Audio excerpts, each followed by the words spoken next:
In piazza dei Signori la rabbia delle imprese e falci di ACE dal DPCM, dai ristoratori titolari di palestre e piscine, dai baristi alle istituzioni, ma non solo, anche cittadini in presidio, un fiume di proteste. La foto con il suo sconforto fuori dal locale ha fatto il giro d'Italia come simbolo della mazzata per gli esercenti, ma io non mollo, dice lo storico ristoratore di Aversa Giuseppe Tonon.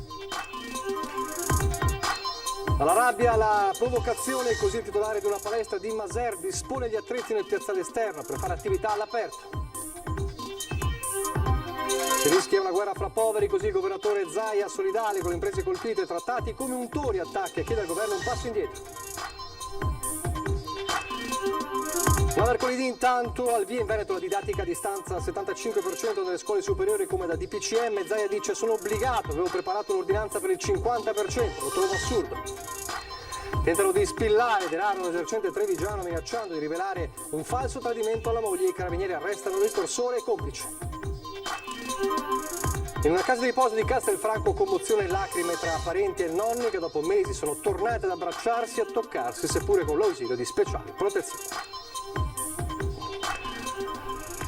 Telespettatori di Antena 3, buonasera e ben ritrovati dunque il telegiornale di Treviso. E allora a Treviso subito torniamo, come abbiamo raccontato nel telegiornale del Veneto, la rabbia delle imprese in piazza dei Signori, oltre 1 migliaio le persone presenti. Subito di nuovo da Cristian Arboit e da Nicola Marcato. A te. Sì, Nicola, buonasera a te, i telespettatori. È finita da poco la manifestazione, ma tanti sono rimasti per la nostra diretta e per portare la loro testimonianza. Questi sono gli spettacoli viaggianti, uno dei settori più colpiti.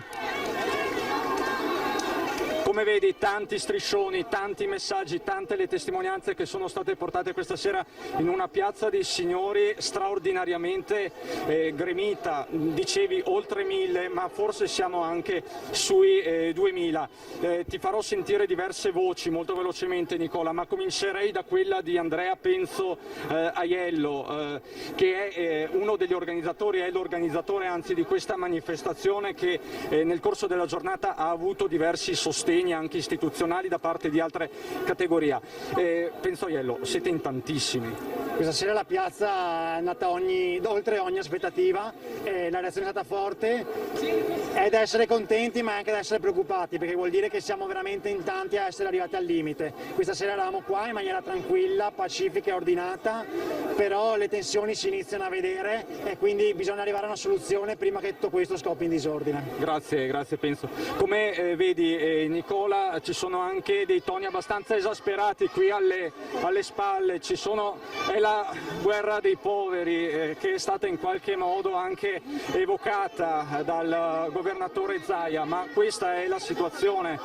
C'è chi vorrebbe fare una protesta ancora più dura, come vedi i toni sono molto accesi anche fra imprenditori, quindi è una situazione in assoluta evoluzione. Ecco, Nicola, parlerei con gli spettacoli viaggianti. Voi siete tra i settori più colpiti in assoluto. Certo, siamo da febbraio che siamo fermi, dal 24 esattamente di febbraio. Siamo a terra con tutto ormai. Famiglie a terra con tutto, bambini. Abbiamo bisogno di lavorare e avere assistenza. Siamo senza lavoro, è ora di svegliarsi. Febbraio che siamo così. Signora, le fa più paura il virus o il futuro? No, fa paura tutto, diciamo. A sto punto qua siamo spiazzati, non sappiamo più cosa fare, cosa prendere.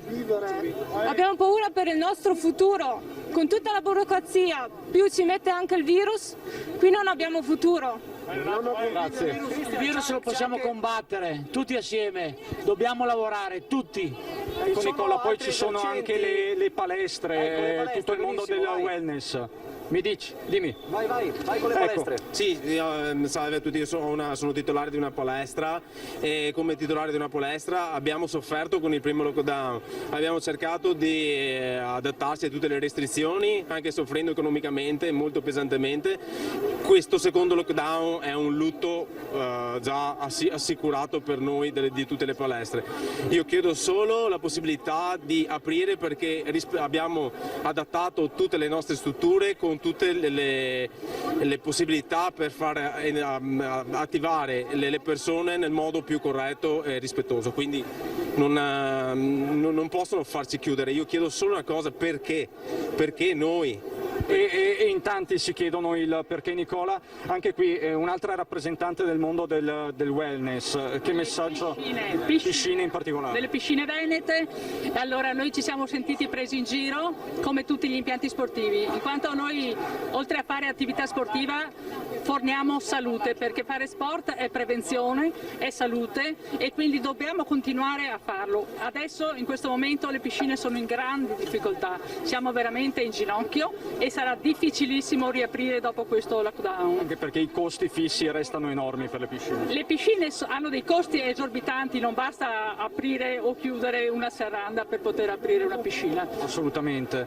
E lei perché è qui? Buonasera a tutti, sono Mila Matteo, io lavoro nel settore dei grandi concerti negli stadi. Purtroppo il nostro settore è stato uno dei primi settori penalizzati e io il bonus dei famosi 600 euro del governo li ho tirati in luglio e sarebbero quelli del mese di febbraio e marzo. Dicono che devono arrivarmi ancora soldi, ma finora non ho visto niente, a parte quei 600 euro. Lei così non riesce ad andare avanti? Assolutamente no, assolutamente. Ecco, vedi Nicola, qui è arrivata la polizia perché i toni sono esasperati. Chiedo a Nicola Marcato se è possibile di avvicinarsi. Vediamo cosa sta succedendo. Signora, cosa sta succedendo? Fa schifo i nostri presidenti, mi dispiace dirlo, però veramente fa schifo. Perché dice così? Perché il lavoro non ce n'è e l'economia è sempre più bassa, mi dispiace, la gente è disperata. Ragazzi, scusate, cosa sta succedendo? Cosa che succeda? Siamo disperati siamo. Non basta questa protesta, lei dice? Non basta, no. Cosa bisogna fare? Le cose che non funzionano, è inutile che fanno chiudere i ristoranti, alla mattina ci sono bus stracolmi di gente, non è il problema il ristorante, i problemi sono altri. Hanno avuto 6 mesi per risolvere i problemi. Letti in ospedale non sono stati messi. Lei che lavoro fa? Io ho un ristorante. A dove? Un ristorante con i miei figli a Castelfranco Veneto e siamo disperati. Siamo disperati. Di quanto è crollato il fatturato? Minimo del 70%, 60-70%. A Castelfranco stanno chiudendo bar su bar su bar in continuazione comunque e se siamo qua c'è un motivo e detto sinceramente non per creare casini o altro, ma una protesta del genere non serve a niente, perché in questi modi qua, parlando solo delle solite cose, non si conclude niente. Se uno deve fare un cambiamento deve andare in qualcosa di diverso, farsi sentire, non con questa voce. Siete per una protesta più dura anche? Sicuramente è bellissimo vedere una città intera qua unita, ma io faccio un appello a tutti, magari non sono nessuno, sono una ragazza di 24 anni che lavora, paga le tasse, si è trovata in difficoltà nel periodo di quarantena, ho sempre seguito le regole, ma una cosa dobbiamo fare, se le cose devono cambiare, da domani mattina chiusi tutti, dai trasporti alle banche, ai bar, ai ristoranti, smettiamo di pagare le tasse, smettiamo di pagare tutto, lì! Vi sentite bersagliati sostanzialmente, voi dite perché noi e non altri sostanzialmente. Vi sentite bersagliati, signora? Certo, chi ha una partita IVA oggigiorno sì, purtroppo sì. Siamo tutti presi per la gola, che non sappiamo dove sbattere. Regaliamo le nostre aziende allo Stato e voglio diventare uno stipendiato statale anch'io. Voglio lavoro fisso di Checco Zalone. Ecco, Nicola, come vedi? Prego. Il problema vero è che una pancia piena non capisce una vuota. Questi signori devono entrare nell'ordine di idee che sta saltando il sistema Italia. La gente oggi è in piazza abbastanza tranquilla, diciamo, anche se con la disperazione nel cuore. Però questo segnale di oggi deve far capire che presto si può arrivare a situazioni molto più gravi.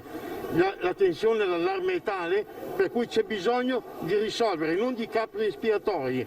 Grazie. Allora, Nicola, Cristian, ecco, ti restituirei la linea. Sì, allora facciamo così, un ultimo collegamento verso la fine, più tardi, per dare il bilancio finale di questa serata, va bene? Ok, a dopo. Perfetto, grazie allora a Cristian Arboit e anche a Nicola Marcato. Vediamo cosa ha detto oggi il governatore Zaia.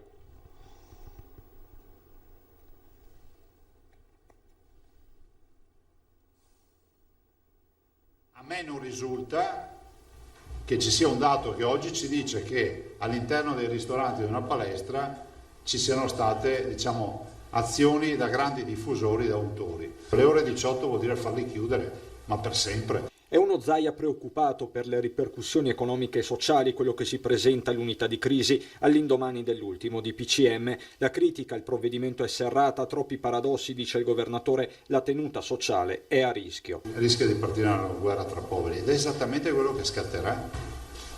Allora, per una proprietà transitiva, per un fatto di giustezza, i centri commerciali che sono luogo di assembramento di fine settimana andrebbero analizzati e trattati.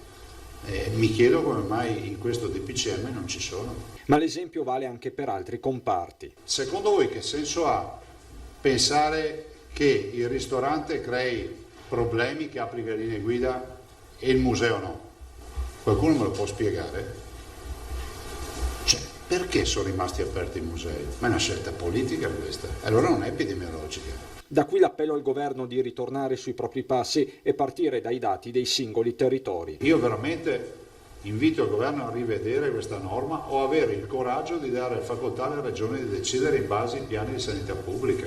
E a proposito di sanità pubblica, Zaia torna sulla questione dello screening, leggi, tamponi e coinvolgimento dei medici di base, trattativa fatta propria dal governo ma in queste ore in salita con i camici bianchi che pongono la questione della sicurezza degli ambulatori. Se tutti i medici di base si occuperanno del fare i tamponi ai loro pazienti che ne hanno bisogno e di attivare la fase di sorveglianza, capite che noi non avremo più nessuna coda per i tamponi, perché ognuno va dal suo medico di base. Altra partita, quella sulla didattica a distanza, con la nuova ordinanza della Regione in vigore da mercoledì per le scuole superiori. Ho firmato l'ordinanza per la chiusura al 75% come previsto dal DPCM, non ho alternative. Non era quindi l'ordinanza che voleva adottare Zaia, intenzionato a fermarsi al 50% e alternare gli studenti in classe, ma il governo ha posto le regioni di fronte a una scelta di fatto obbligata. Quindi oggi dico 0 o 75, siccome 0 non si può dire in un contesto come questo, mi tocca dire 75.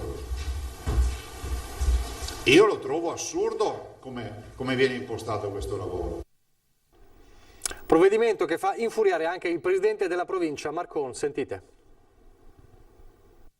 Per adeguare gli spazi scolastici abbiamo speso 5 milioni e 400 mila euro, per potenziare il trasporto pubblico locale, parlo dell'anno 2020, sono stati messi in campo 1 milione di euro. Facciamo fatica a giustificare quel percorso di allora con la conclusione alla quale siamo arrivati oggi. Stefano Marcon, presidente della provincia, ritorna con il pensiero non solo ai numeri, ma anche allo sforzo compiuto per far trovare pronti edifici scolastici e rete dei trasporti per la riapertura neppure un mese e mezzo fa delle scuole, in particolare le superiori, dove da mercoledì il 75% degli studenti dovrà rimanere a casa e seguire le lezioni a distanza. Abbiamo investito tantissimo nella ricerca di spazi, nel potenziare il servizio pubblico di trasporto ed oggi ci troviamo con la didattica a distanza e quindi questo un po' disorienta, anche perché per arrivare pronti abbiamo lavorato sabato, domenica, Ferragosto, tutto il tempo possibile e immaginabile, quindi c'è un po' di disorientamento.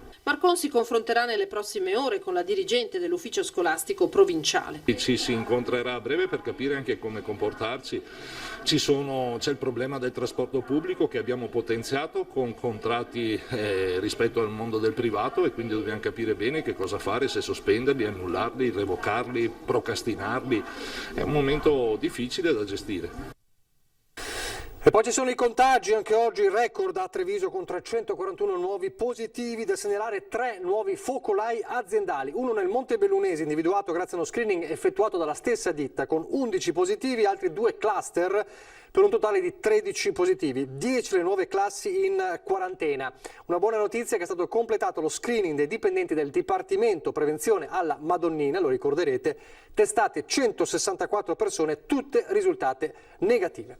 Torniamo a parlare dei ristoranti, il sondaggio che abbiamo proposto già questa mattina con la nostra diretta, ristoranti chiusi dalle 18 è giusto? Se per voi la risposta è sì, 0422 162 6691, se per voi invece la risposta è no, 0422 162 6690, la chiamata è gratuita, se trovate il numero occupato non preoccupatevi, il vostro voto, diciamo così, viene registrato, il risultato come sempre a ringhe. A proposito di ristoratori, la sua immagine, quella foto di lui fuori dal suo locale ha fatto il giro d'Italia, parliamo di Giuseppe, detto da tutti conosciuto come Beppo Tonon a Oderzo. La mascherina che penzola dall'orecchio, la divisa blu, lo sguardo fisso nel vuoto. La foto di Beppo Tonon seduto davanti al suo locale a Piavon di Oderzo ha fatto il giro d'Italia ed è diventata il simbolo dello sconforto dei ristoratori dopo il nuovo DPCM. L'ha scattata la figlia Elena all'insaputa del papà e l'ha pubblicata con un post che ha commosso il web. Mio papà è sempre stato un punto fermo nella mia vita e mi ha sempre manifestato la sua voglia di andare avanti in qualsiasi situazione. Lì l'ho visto davvero triste, sconsolato. Pensavo e penso tuttora che non se lo meriti. Un uomo di 70 anni che ha lavorato onestamente tutta la vita non si merita, insomma, di vivere dei momenti come quello di sabato pomeriggio. Cosa è? Uno stato d'animo, ti senti una grande impotenza in quanto non sei più tu a gestire la tua attività, ma ti devi adeguare a norme che ti dettano gli altri, che magari non hanno neanche le competenze nel nostro settore. E il nostro locale è un locale che lavora di sera, tranne il sabato e domenica, che sono 2 giorni che poi vengono anche il pomeriggio, quindi in questo momento cosa ci resta da fare? Aprire 3 ore il sabato e la domenica, ok?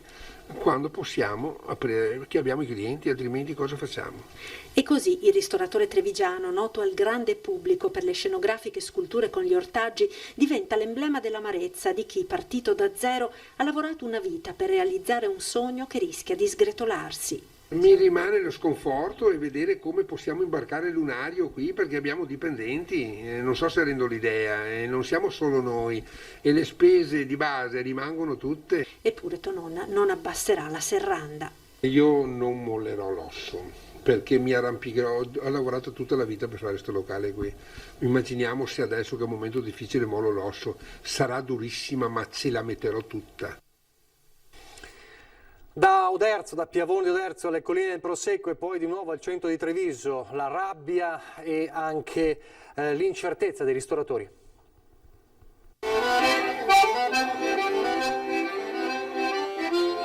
Con la chiusura dopo le 18 nei ristoranti la musica e l'allegria si potrà ritrovare solo a pranzo.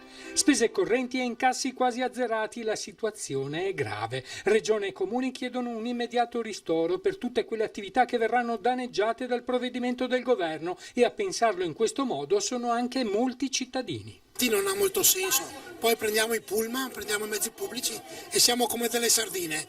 La rabbia dei ristoratori. Stiamo andando alla distruzione. Chi fa le disposizioni credo sia gente, a mio avviso, incompetente e che non mi rappresenta. Dai ristoranti nelle colline del Prosecco al centro storico di Treviso l'idea non cambia, si cerca di adattarsi ma la preoccupazione è la medesima.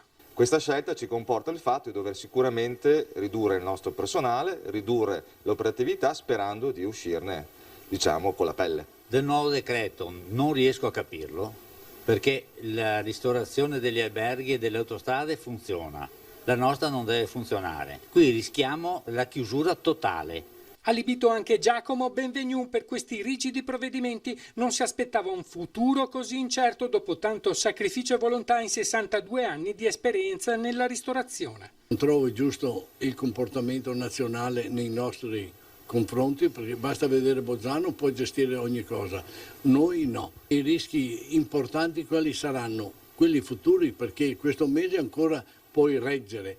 Ma abbiamo paura che lo Stato ci imponga pure il mese di dicembre, che potrebbe essere un disastro, un tracollo totale.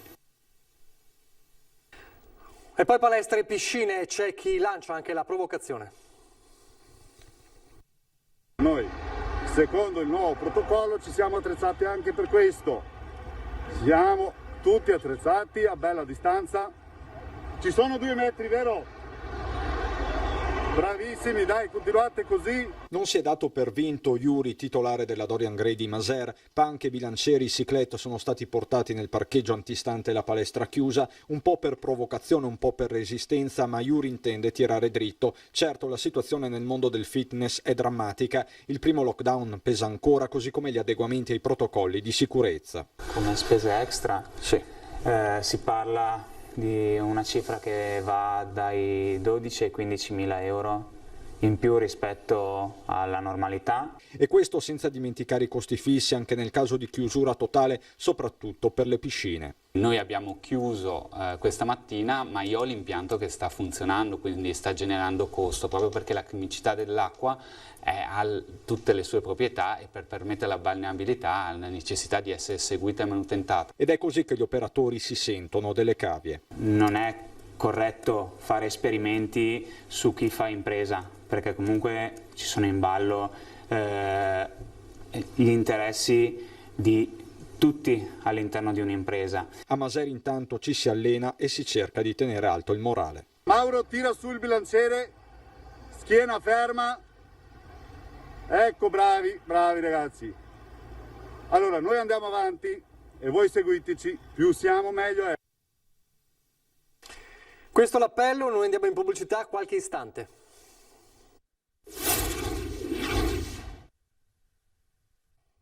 Di nuovo in diretta, allora torniamo a Treviso in Piazza dei Signori da Cristian Arboit e Nicola Marcato. Facciamo così allora il bilancio di questa serata che si avvia verso la conclusione. Cristian.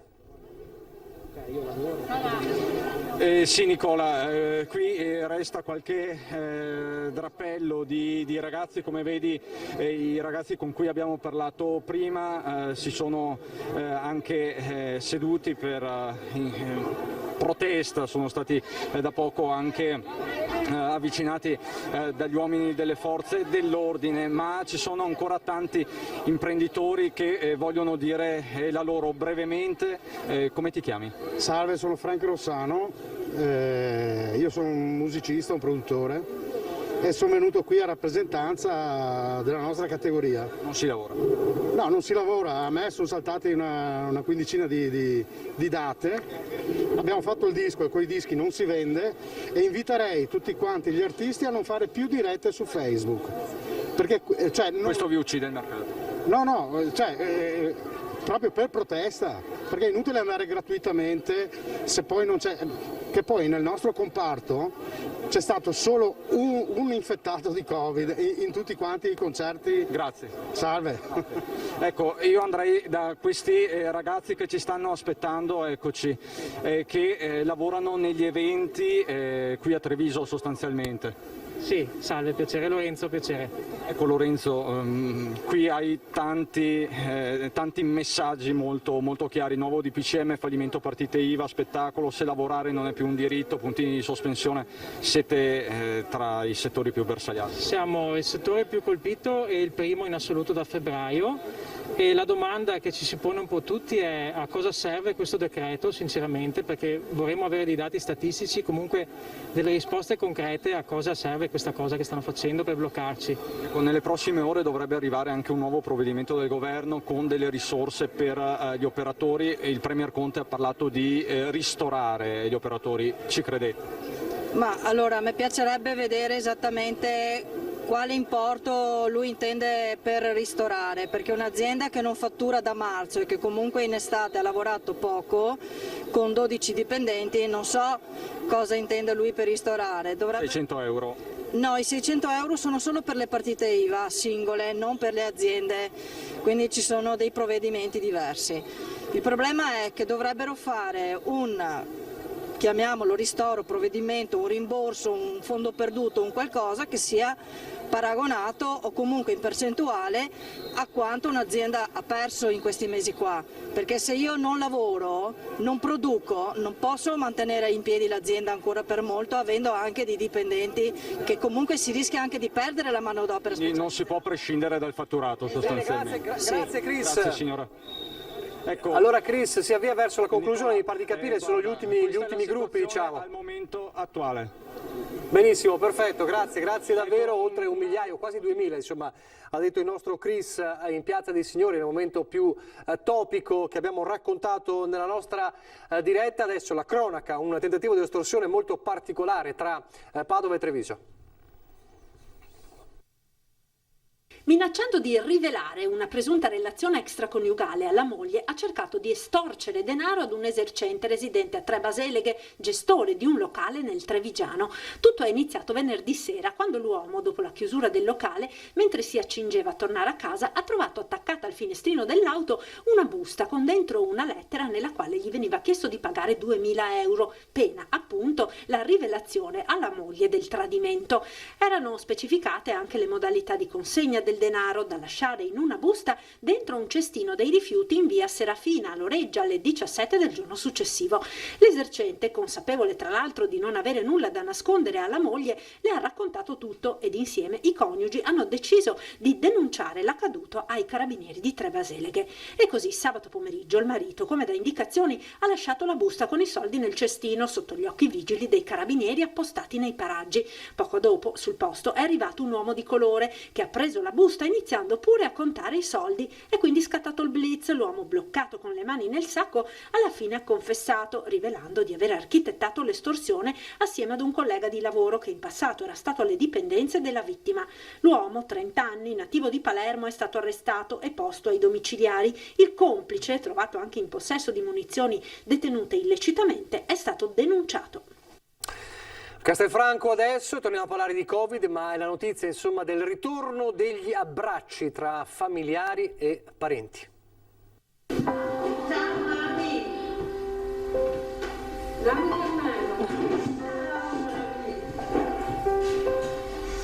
Figlie che accarezzano le madri, mogli che stringono le mani dei mariti. Alla casa di riposo di Castelfranco Veneto è di nuovo possibile, malgrado fuori il Covid sia tornato a diffondersi. Per consentire di nuovo il contatto tra ospiti e familiari è stato creato questo ambiente dove le emozioni, come dice il nome dato alla struttura, non hanno confini. Una breve presentazione alla presenza del sindaco Stefano Marcon e dei rappresentanti di Regione e azienda sanitaria. I parenti attendono all'esterno di poter entrare a piccoli gruppi. Questa signora ci riferisce la richiesta che la mamma le aveva fatto poche settimane fa in giardino, dove con la bella stagione ci si poteva incontrare senza avvicinarsi. Lei mi disse, guarda, mi basta solo sentire il calore della vostra pelle. Sono emozionata.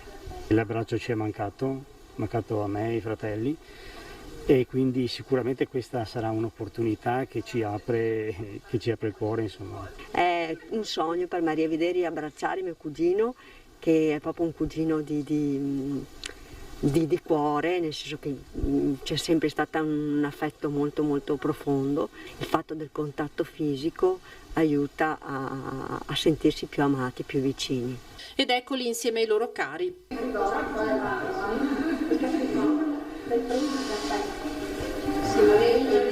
È da diversi mesi che noi cerchiamo con l'attività esterna di creare un incontro tra gli ospiti e i familiari. Con la stagione invernale non sarebbe stato più possibile, purtroppo il Covid non ci lascia, per cui ci siamo inventati questa struttura. Questa ragazza riabbraccia finalmente la nonna.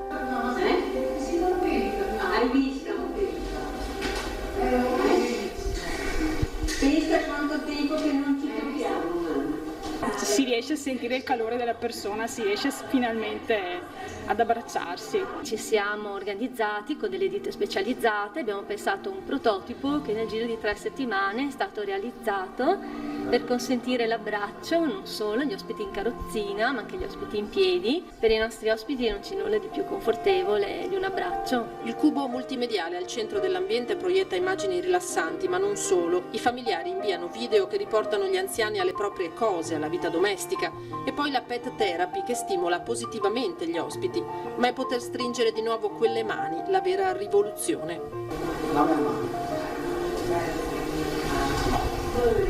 Adesso si può capire.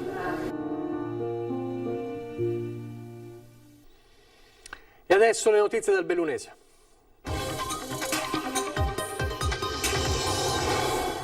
E anche qui baristi e ristoratori, ma anche i gestori dei cinema sul piede di guerra per il DPCM. I cinema erano tra i luoghi più sicuri dove poter andare, perché ovviamente, come è chiaro a tutti, al cinema non si parla, non ci si abbraccia, non ci sono assembramenti di nessun tipo. Non si vive di sola televisione e streaming, ecco, per cui la socialità era garantita con le distanze, con le misure di sicurezza. È dispiaciuto Emanuele Sangalli del Cinema Italia, a 2 passi da Piazza dei Martiri. Le norme del DPCM si sono nuovamente abbattute come una mannaia su cinema, teatri e spettacoli in genere e all'orizzonte non si vedono vie di fuga. Il danno economico è importantissimo, avevamo già fatto 4 mesi di chiusura e questi 4 mesi di chiusura sono stati compensati in parte da degli aiuti statali, però ovviamente non per tutti sono sufficienti. A fare la voce grossa però oggi ci sono anche baristi e ristoratori. Ci aspettiamo il disastro, cosa possiamo aspettarci?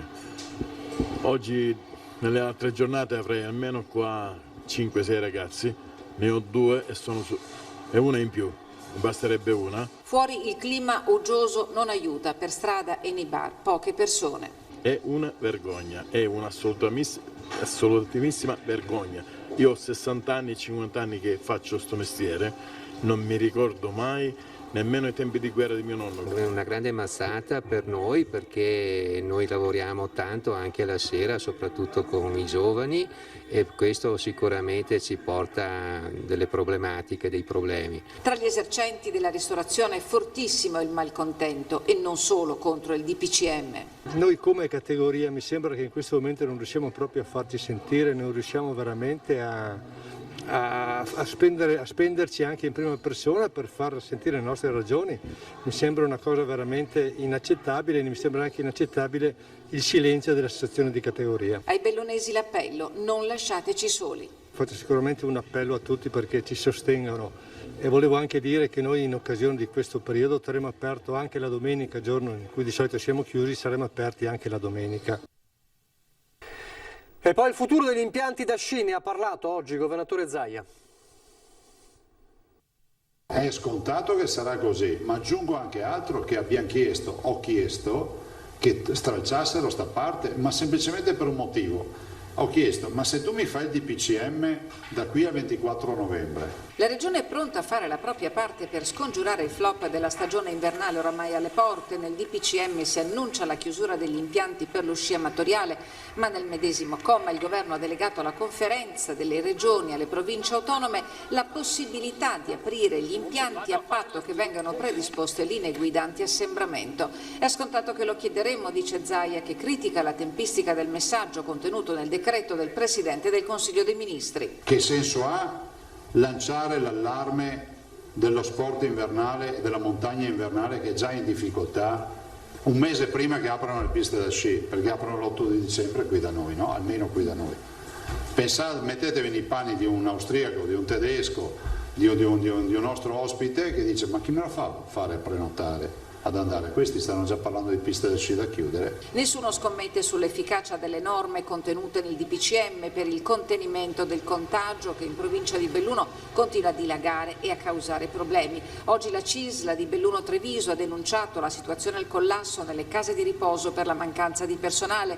Secondo le stime, nell'attuale stato emergenziale sono oltre un centinaio gli operatori sociosanitari e gli infermieri mancanti per garantire il necessario servizio di assistenza nelle 31 case di riposo della provincia di Belluno e per questo è stato chiesto un incontro urgente all'assessore regionale alla sanità Manuela Lanzarin. L'altro capitolo è quello della scuola. Stamani in prefettura il Comitato Ordine e Sicurezza ha incontrato anche i presidi degli istituti superiori. Al momento non è stata ravvisata l'esigenza di introdurre modifiche agli orari delle lezioni, ma nell'ordinanza regionale che recepisce il DPCM si conferma la didattica a distanza dal prossimo 28 ottobre al 75%. Ai dirigenti la facoltà di decidere la modalità per gli studenti del biennio.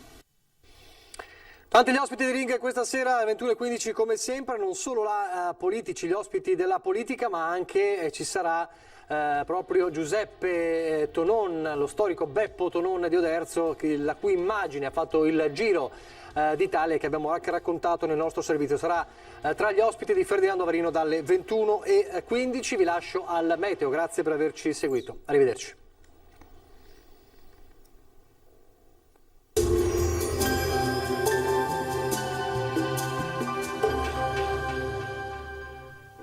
Società Agricola Torresan. Dai nostri animali nati e allevati nel cuore del Montello produciamo solo carni e salumi genuini. Nuova apertura a Ponzano Veneto.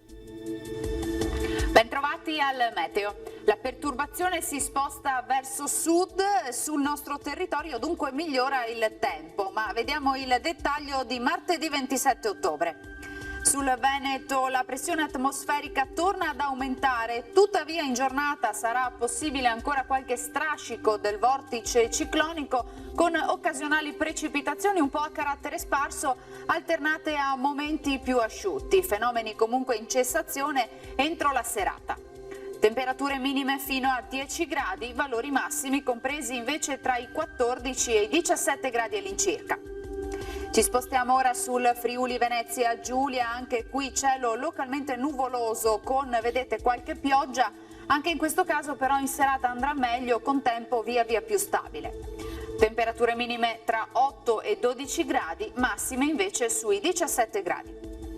Infine diamo uno sguardo alla situazione del Trentino Alto Adige. Al mattino rovesci un po' più frequenti, sarà invece più asciutto e soleggiato con il passare delle ore. Temperature minime sui 5-6 gradi, massime sui 14-15 all'incirca. Dal meteo per ora è tutto, io vi auguro un buon proseguimento in compagnia di Antenna 3. Arrivederci.